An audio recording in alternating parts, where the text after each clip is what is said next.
இன்னைக்கு நீங்க ஒரு வனாந்திரமான சூழல் நிக்கிறீங்களே, அவ்விடத்திலே உங்களுக்குரிய திராட்சை தோட்டங்களை உங்களுக்கு தருவார். இது எப்படி ஆகும்? நீ ஆராதிக்கிற தேவன் உன்னோடு பட்சமாய் பேசுகிறவர். இல்லாதவைகளை இருக்கிறவைகளை போல வரவழைக்கிறவர். இல்லாதவைகளை இருக்கிறதை போல. ஆகாரின் பள்ளத்தாக்கு உன் நிமித்தம் நம்பிக்கையின் வாசலாகும். ஆகாரின் பள்ளத்தாக்கு உன் நிமித்தம் நம்பிக்கையின் வாசலாகும். ஆகாரின் பள்ளத்தாக்கு உன் நிமித்தம் நம்பிக்கையின் வாசலாகும். ஆமென், ஆமென்.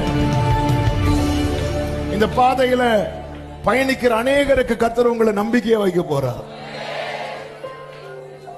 உங்க லைஃப் அநேக ரெஃபரன்ஸுக்கு எடுத்துக்கொள்ள போறாங்க.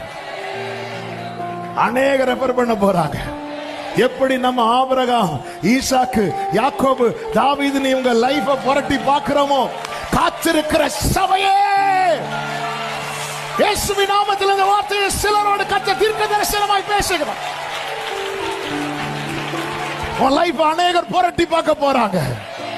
நம்பிக்கை வருவதற்காக, நம்பிக்கை வருவதற்காக. உன் நிமித்தம் ஆகோரின் பள்ளத்தாக்கு கர்த்தர் நம்பிக்கையின் வாசலாக. இந்த வனாந்திரம் அநேகருக்கு ஆமென் எல்லாம் முடிந்தது என்கிற பயத்தை கொடுக்கிறது. ஆனா உன் நிமித்தம் வாழ்வு உண்டுங்கிற நம்பிக்கை கொடுக்கப்பட போகிறது. ஆமென். எத்தனை பேர் அதை நம்புறீங்க?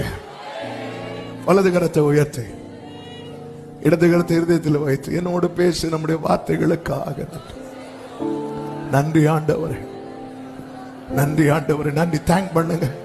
ஒரு நிமிஷம் மனசார தேங்க் பண்ணுங்க. அப்ப என்கிட்ட பேசுனீங்க. நன்றி, நன்றி, நன்றி, நன்றி. நீங்க என்ன அவ்வளோ நேசிக்கிறீங்கப்பா.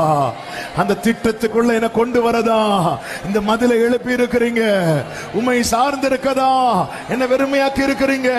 எனக்கான எல்லாவற்றையும் எனக்கு திருப்பி தரதா, என்ன இந்த வனாந்திரத்துல கொண்டு வந்திருக்கிறீங்க. அனுமதித்ததெல்லாம் நன்மைக்காக, அனுமதித்ததெல்லாம் நன்மைக்கு.